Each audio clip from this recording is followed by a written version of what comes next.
My name's Elise, aka Assassin Agent, and welcome to my YouTube channel. If you're like me, you've probably been spending the last several days or more just catching up on all things E3 related. Whether it's been the E3 conference itself, extended showcases after the fact, or everything and anything in between on the internet right now. And also, if you're like me, you've probably been having way too much fun just absorbing all the announcements, the updates, everything that's been coming out over the last week. And although on the one hand I feel like it's never ending right now and it's super exciting, I do feel like I'm at a good point where I can sit down and share my top 5 highlights right now from E3 and the extended showcases. Before I go ahead and dive into that though, for today's episode of Strawberries and Video Games, I do want to start out with a couple of honorable mentions. So I do want to mention that I was excited to see the Mario Party Superstars game that was announced. I was definitely getting some nostalgic vibes from that. I also was quite happy to see that in the Xbox Extended Showcase that the Design Labs will be coming out with some new colors and options, so that looks like a lot of fun. And I was also pleased to see that a new snowboarding gaming title is coming out later this winter. I was one of those people that as a kid really liked to play SSX and 1080 Avalanche, and it's been a long time since I played a good snowboarding game, so I am looking forward to that being sort of the next new snowboarding title that I could possibly get into. But those are just my honorable mentions. So what were my official top 5 E3 and related highlights from this past week? Coming in at number 5, I would say, is the number of games that were announced this week that are actually part of series. They're not brand new games, and they're part of series that I haven't really played in the past. But based on what I saw this week, I'm now really eager to get into and learn what they're all about. I'm talking about everything from Far Cry to Forza to Stalker, etc. There were several titles that honestly I didn't play the older games, but now I want to get into them. And with that, I feel like I'm getting this vibe from developers right now who are continuing to work on their series that they definitely want to still cater to their fans and continue to grow that community for sure. But I like the way that they seem to be trying to get new gamers involved. So if you haven't played that title before, what would pique your interest to start now? And I like that blend. I like where a lot of developers are going with things and trying to grow their fan base around their games. And I'm just really excited for the direction of some of these series. And related to that is definitely my highlight number 4, which has to do with a very specific game, Sea of Thieves.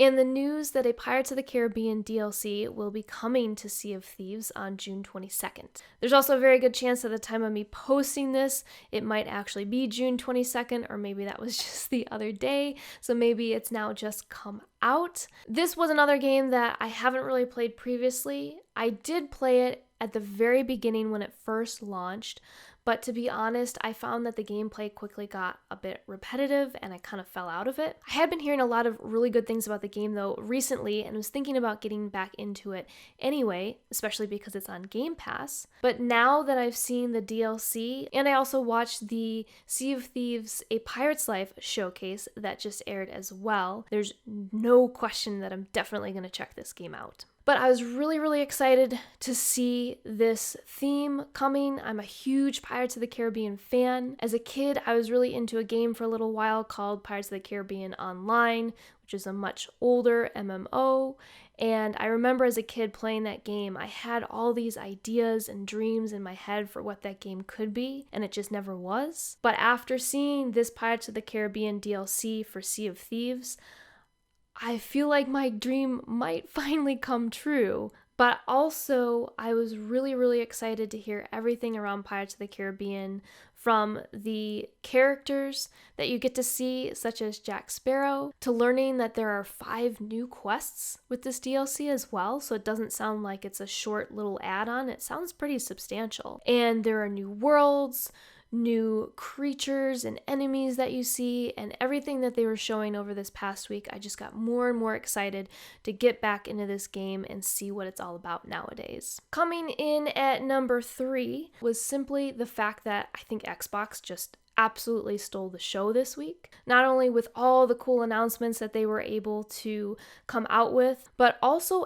everything that they were announcing that's coming to Game Pass. So there were a number of games that I was like, yeah, I want to play this regardless, please take my money. But finding all the things that are coming to Game Pass, and I just found myself getting so hyped for the fact that I have Game Pass. And with that too, I felt like Xbox, as much as they were showcasing the games, I felt like they were trying to make such a compelling argument for Game Pass right now in particular. I feel like that was the real point, and the strategy maybe is everyone and anyone who's not on Game Pass, you gotta get on there right now. Now, of course, I hope this all comes to fruition and all the games actually do come out on time and they're as incredible as they look, but I'm super stoked and I can't wait to really start leveraging my Game Pass Ultimate subscription. Coming in at number 2 for my highlights from this past week, I was actually debating about making this highlight number 1, but there is something that I'm more excited about overall than this. But number 2, probably not surprisingly, was everything that they shared on Halo Infinite. It's probably one of the most anticipated games for me personally this year. I was hoping to get more of a specific release date than just holiday 2021, but hey, you know what? As long as it's coming out this year, I'm going to be happy. And in particular, what they shared, especially in their extended showcase this week on the multiplayer, that was insane. This was another game where I was getting very nostalgic vibes. This is a game that I've played a lot of over the years. I'm a huge Halo fan. So I was getting a lot of nostalgic vibes, but I was also seeing a lot of new stuff too. They were showing off, for example, the grappling moves that you could do. And I think I really like the direction that they're going in with this. So it still really feels like Halo and it speaks to us existing fans. But again, this is another game where the new stuff that's being added is really exciting. I can see them bringing in new fans that way. The multiplayer is going to be free to play, which I think is great. I always love playing the campaigns as well, but I think the multiplayer is where we all kind of sink much of our time into anyways. So that was exciting, and I definitely feel like they did a great job of hyping me up even more for Halo Infinite. So then finally coming in at number 1 was simply how excited I was for such a variety of games that are coming out. So I didn't just walk away from all these announcements seeing, just some shooters that looked cool, or, one big RPG that I was excited for, and I'm like, oh, well, at least there's that. Where honestly, in the last couple of years, it's been a much smaller list of games, or only certain types of games that I've been excited that were coming out. But I walked away from all these announcements having a calendar that I was making, literally writing a calendar of what's coming out when I'm gonna get stuff. And I was so surprised that I had everything from, the shooters, the RPGs. I had horror games on there. I had Mario games on there. So very different ends of the spectrum in terms of like themes and genres. I had that snowboarding game on there. So I had more of the sports games. And there were even brand new games that were announced that I was really excited for too. So for example, Redfall looks super cool. Love vampires, can't wait to learn more about that one. But even some of the indie games as well. And it was so cool. And I don't know. I have a really good feeling about the gaming industry. Anyways, that does it today for my top 5 highlights from E3 conferences and extended showcases that happened this past week.